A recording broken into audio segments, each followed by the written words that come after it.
Hello everyone, welcome to exit IQ skills. मैं हूं सुनील और आज की इस वीडियो में आपका स्वागत है। आज मैं आपको बताने वाला हूं कीबोर्ड के बारे में। हर एक बटन के बारे में मैं डिटेल में एक्सप्लेन करने वाला हूं। मैंने यहाँ पर कीबोर्ड के सभी बटन का नाम दे दिया है ताकि आपको खोजने में प्रॉब्लम ना हो और मैं आपको बताते चलूं। तो मैं अभी जो स्टार्ट करने वाला हूँ, सबसे लेफ्ट मोस्ट कॉर्नर पे जो हमारा है वो है एस्केप की। एस्केप की का यूज होता है बेसिकली बैक करने में। जैसे कि कोई हम प्रोग्राम या एप्लीकेशंस यूज कर रहे हैं, उसमें हम कोई डायलॉग बॉक्स अगर ओपन होता है तो उस डायलॉग बॉक्स को अगर बैक करना हो, हटाना हो, तो कैसे हटाएंगे। तो चलिए इसके लिए मैं आपको समझा देता हूँ। जैसे कि मुझे कुछ फाइंड करना है तो मैं कंट्रोल एफ यूज करता हूँ, तो यहाँ पर हमारा एक डायलॉग बॉक्स आ गया फाइंड का। इसे अगर मैं हटाना चाहता हूँ तो क्लोज करने की जगह मैं अगर एस्केप बटन यूज करूंगा तो ये बैक हो जाए। उसके बाद हमारा फंक्शंस की होता है F1 से लेकर F12 तक। हर एक फंक्शन की का एक स्पेशल टास्क असाइन रहता है, जिसे प्रेस करते ही वो एग्जीक्यूट हो जाता है। हमारा फंक्शन की में जो पहला फंक्शन की है ना, वो है F1। F1 यूज करने के लिए आप कोई भी एप्लीकेशन जब यूज कर रहे होंगे उसे ओपन कीजिएगा, F1 प्रेस कीजिएगा, तो उससे रिलेटेड जो भी हेल्प पेज होगा वो आपके सामने ओपन हो जाएगा। ओके। F2 का यूज जो होता है, F2 का बेसिकली यूज होता है रीनेम करने के लिए। जैसे कि यहाँ पर एक मैंने फाइल बनाया हुआ है जिसमें 265 नाम लिखा हुआ है। इसे रीनेम करने के लिए मैंने F2 प्रेस किया, और F2 प्रेस करके अब हम क्या कर सकते हैं, यहाँ पर लिखेंगे उसका जो भी नेम है। जैसे मैं यहाँ लिख देता हूँ डेमो, डेमो फाइल। ओके। तो इस तरीके से हम F2 का यूज कर सकते हैं किसी भी फाइल का नाम चेंज करने के लिए। उसके बाद हमारा ऑप्शन है F3। F3 आपका बेसिकली पेंट में यूज होता है। इसका वर्क होता है फाइंड नेक्स्ट।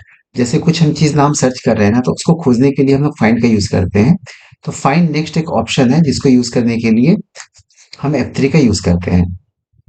फिर हमारा जो नेक्स्ट फंक्शन की है वो है F4। F4 यूज होता है एप्लीकेशंस को क्लोज करने के लिए। तो ये सिंगल यूज नहीं होगा, ये कॉम्बिनेशन यूज होता है। एल्ट प्लस अगर F4 यूज करते हैं तो ये हमारा काम करता है एप्लीकेशन को क्लोज करने के लिए। ओके। उसके बाद हमारे पास है F5। F5 का दो फंक्शन है। पहला तो है रिफ्रेश करने के लिए, और दूसरा है रीलोड। रीलोड इन सेंस कि जैसे आप ब्राउजर ओपन कर रहे हैं, कोई पेज ओपन नहीं हो रहा है, तो यहाँ पर आप रीलोड का एक बटन देख पा रहे होंगे। F5 प्रेस कीजिएगा तो ये रीलोड बटन वर्क करता है। ओके। उसके बाद है F6। F6 का वर्क भी बहुत ही सिंपल सा, ये भी ब्राउजर में ही काम करता है। इसके लिए आप ब्राउजर ओपन कीजिएगा। जैसे कि मैं यहाँ गूगल ओपन करता हूँ, और मैं यहाँ कुछ और यहाँ मैं कुछ सर्च करना चाहता हूँ। तो जैसे हम यहाँ क्लिक करेंगे और हमें जाना है यहाँ एड्रेस बार में, तो F6 का इस्तेमाल करके हम एड्रेस बार में स्विच कर सकते हैं। ओके। उसके बाद है F7। F7 का यूज होता है ग्रामर चेक करने के लिए, जो कि हम यूज करते हैं माइक्रोसॉफ्ट वर्ड के अंदर। F8 का यूज होता है सेव मोड में कंप्यूटर को स्टार्ट करने के लिए। F9 का यूज होता है मेल रिफ्रेश करने के लिए, जैसे कि हमारे कंप्यूटर में है माइक्रोसॉफ्ट आउटलुक। F10 का यूज होता है कॉम्बिनेशन में, जो है शिफ्ट प्लस F10। अगर हम शिफ्ट प्लस F10 प्रेस करेंगे ना, तो ये राइट क्लिक की तरह काम करता है। जैसे मैं अभी क्लिक करके दिखाता हूँ आपको। देखिए ये राइट क्लिक की तरह ऑप्शन आ रहा है, और हम राइट क्लिक करेंगे तो भी सेम ही ऑप्शन आएगा। उसके बाद है हमारा F11। तो F11 क्या करता है, ब्राउजर को वो फुल स्क्रीन मोड में लेके चला जाता है। ओके। तो फुल स्क्रीन मोड में लाने के लिए F1 का यूज करते हैं। उसके अलावा हमारा है F12। तो F12 का यूज होता है हमारे पेंट में सेव एज करने के लिए। ओके। तो सारा फंक्शंस की आपको क्लियर हो गया है। उसके बाद यहाँ पर आप कीबोर्ड में देख पा रहे होंगे, तो यहाँ पर नंबर्स के साथ साथ ना कुछ स्पेशल कैरेक्टर्स होते हैं। तो इसे यूज करने के लिए हम शिफ्ट बटन का यूज करते हैं। शिफ्ट, अगर मैं शिफ्ट प्लस 2 प्रेस करूंगा तो @ डिस्प्ले करेगा। वैसे ही अगर मुझे हैश यूज करना है तो शिफ्ट प्लस 3 यूज करूंगा तो हैश हमारा ऑप्शन आएगा। उसके बाद आप देख रहे हैं टैब का ऑप्शन। टैब क्या करता है कि एक इंटरवल पे स्पेस क्रिएट करता है। जैसे कि मैं यहाँ ब्लैंक पेज पे आ जाता हूँ। जैसे मैं यहाँ नेम लिखना चाहता हूँ, नेम। तो मुझे एक इंटरवल चाहिए, तो हम स्पेस से क्या करते हैं, एक सिंगल स्पेस क्रिएट करते हैं। तो टैब से क्या होता है, मल्टीपल स्पेस क्रिएट होता है। फिर यहाँ पर जो भी है, और यहाँ हम नेम टाइप कर देंगे। उसके बाद हमारा है जो यहाँ नंबर्स हैं, जो लेटर्स है, इसे हम बोलते हैं अल्फा न्यूमेरिक, क्योंकि अल्फाबेट्स भी है, नंबर्स भी, इसे अल्फा न्यूमेरिक कीबोर्ड भी कहा जाता है। फिर आप यहाँ देख पा रहे होंगे हमारा है बैक स्पेस। तो बैक स्पेस यूज करने का बहुत ही अच्छा तरीका है। जैसे कि मेरा ये स्पेलिंग में मिस्टेक हो गया, मुझे ए नहीं चाहिए, तो हम क्या करेंगे, बैक स्पेस का यूज करेंगे तो हम ए डिलीट कर सकते हैं। साथ ही साथ अगर आपको राइट हैंड साइड डिलीट करना है, जैसे एम डिलीट करना है, तो कर्सर को वहां ले जाने की जरूरत नहीं है। आप डिलीट बटन भी प्रेस कीजिएगा ना, तो आपका राइट हैंड साइड का टेक्स्ट डिलीट हो जाता है। ओके, उसके बाद हमारा कैप्स लॉक, तो कैप्स लॉक ऑन करके जैसे हम ऑन करेंगे हमारा यहाँ पर इस जगह पर देखिएगा एक ग्रीन या फिर orange colour, generally green colour का होता है, वो आपका इंडिकेट करेगा कि कैप्स लॉक ऑन हो गया और आप कैपिटल में लिख सकते हैं। वैसे ही नंबर लॉक के लिए यहाँ पर नाम लॉक दिया हुआ है, और स्क्रॉल लॉक के लिए यहाँ पर स्क्रॉल लॉक का बटन भी है, और यहाँ स्क्रॉल लॉक आप देख पा रहे होंगे। कंट्रोल बटन का आपको पता ही है, ये कॉम्बिनेशन में काम करने वाला की है जिसमें आप बहुत सारे फंक्शंस को कंट्रोल कर सकते हैं। उसके बाद है हमारा स्टार्ट बटन, जिसे हम विंडोज की कहते हैं, इससे हम स्टार्ट मेनू में एक्सेस कर सकते हैं, और ये दोनों साइड इसलिए होता है ताकि हम इसमें इजीली किसी भी शॉर्टकट को एक्सेस कर सके। ओके, दूसरा है हमारा एल्ट की। ठीक है, एल्ट की का भी ऑप्शन मल्टीपल शॉर्टकट्स में यूज होता है, जिसे कॉम्बिनेशन की भी बोलते हैं। उसके बाद ये देखिए यहाँ स्टार्ट एंड कंट्रोल की के बीच में एक ऑप्शन है जिसका यूज होता है राइट क्लिक का। अगर हम इसे प्रेस करेंगे ना तो वही ऑप्शन आएगा जो राइट क्लिक करने पर आता है। उसके बाद यहाँ आप देख पा रहे हैं, इसे बोलते हैं डायरेक्शनल की।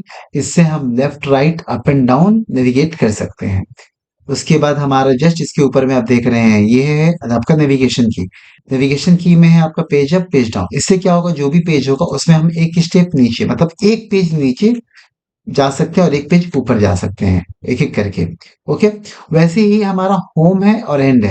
होम से क्या होगा कि जो फर्स्ट पेज होगा वो आ जाएगा, और एंड से क्या होगा, जो उस डॉक्यूमेंट का जो लास्ट पेज, जैसे कि यहाँ 3 पेज का पावर पॉइंट है, मैं जैसे एंड प्रेस करूंगा ना ये पेज नंबर 3 पे शिफ्ट हो जाएगा डायरेक्टली। वैसे अगर मेरे स्टार्टिंग पेज पे आना होगा तो मैं होम बटन प्रेस करूंगा तो ये हमारा फर्स्ट पेज पे स्विच कर जाएगा। ओके, डिलीट बटन का मैंने अभी जस्ट आपको यूज करना बता दिया है। तो होप आपको ये कीबोर्ड के सारे फंक्शंस क्लियर हो गए होंगे। फिर भी अगर कोई डाउट होगा तो मुझे कमेंट करके जरूर बताइएगा। अब मैं आपको एक बताता हूँ प्रिंट स्क्रीन का फीचर्स। प्रिंट स्क्रीन आप यहाँ देख रहे होंगे, किसी किसी कीबोर्ड में आपको यहाँ भी देखने मिलेगा, जस्ट फंक्शन की के बगल में। तो कोई भी दिक्कत नहीं है, बटन कहीं भी प्लेस हो। इसका हम फीचर्स देख लेते हैं। चूंकि मैं विंडोज 11 यूज कर रहा हूँ तो यहाँ पर एक ही ऑप्शन है, मैं आपको तीनों ऑप्शन विंडोज 10 में करके दिखा दूंगा। फिलहाल अभी विंडोज 11 में एक ऑप्शन वर्क करता है तो मैं उसे डिस्प्ले कर देता हूँ। तो जैसे प्रिंट स्क्रीन में जैसे प्रेस करूंगा ना, ये आपका ब्लर हो जाएगा स्क्रीन, और जिस भी सेक्शन को आप रखना चाहते हैं, जैसे कि मैं इस ऑप्शन को हाईलाइट करता हूँ, तो ये इस इमेज का स्क्रीनशॉट लेके सेव कर देगा। ओके, तो ये हमारा हो गया प्रिंट स्क्रीन का फीचर जो कि स्क्रीनशॉट लेने में काम करता है। तो हमारा कीबोर्ड का सारा ही ऑप्शन कवर अप हो गया है। होप आपको पूरा अच्छे से समझ में आ गया होगा। और जो मैं प्रिंट स्क्रीन वाला है, ये मैं एक और वीडियो बना दूंगा स्पेशली उसी के लिए, जिसमें मैं तीनों टाइप का जो मेथड है स्क्रीनशॉट लेने का वो क्लियर कर दूंगा। नेक्स्ट हमारा जो ऑप्शन है वो है माउस का। तो माउस में देखिए बेसिकली 3 बटन होते हैं, left click, right click and हमारा स्क्रॉल व्हील। लेफ्ट क्लिक का जो मेन फंक्शन होता है ना, ये किसी भी चीज को सिलेक्ट करने के लिए होता है, या फिर कर्सर को हम मूव भी कर सकते हैं इसके साथ। तो राइट क्लिक का जो मेन पर्पस होता है ना, वो किसी भी फाइल को अगर हम सिलेक्ट करते हैं तो राइट क्लिक करने पे देखिएगा उस पर ऑप्शन आएगा। तो जो भी एप्लीकेशन होगा, फाइल्स होगा, उससे रिलेटेड ऑप्शन आपको देखने मिलेगा अगर आप राइट क्लिक करते हैं। स्क्रॉल व्हील का काम आपको पता ही होगा, स्क्रॉल व्हील से हम अप एंड डाउन पेज को कर सकते हैं। मिलते हैं नेक्स्ट वीडियो में, जिसमें मैं आपको माउस का सेटिंग करना बताऊंगा कि माउस की सेंसिटिविटी को कैसे हम सेटअप कर सकते हैं, जो कि हमने प्रीवियस वीडियो में देखा था कि डबल क्लिक करके हम फोल्डर ओपन कर रहे थे, या फिर जो माउस को हम नेविगेट करते हैं, ये कर्सर जो आप देख पा रहे हैं, तो इसे हम कैसे कंट्रोल कर सकते हैं, इसका स्पीड कंट्रोल कैसे कर सकते हैं। तो नेक्स्ट वीडियो में मैं आपको ये बताऊंगा कि इसे हम कैसे मैनेज कर सकते हैं, चाहे वो लैपटॉप के लिए हो या फिर डेस्कटॉप के लिए हो। होप आपको सारी चीजें, सारी बातें समझ में आ गई होगी। तो चैनल को लाइक, सब्सक्राइब, शेयर करना बिल्कुल ना भूलें। Thank you.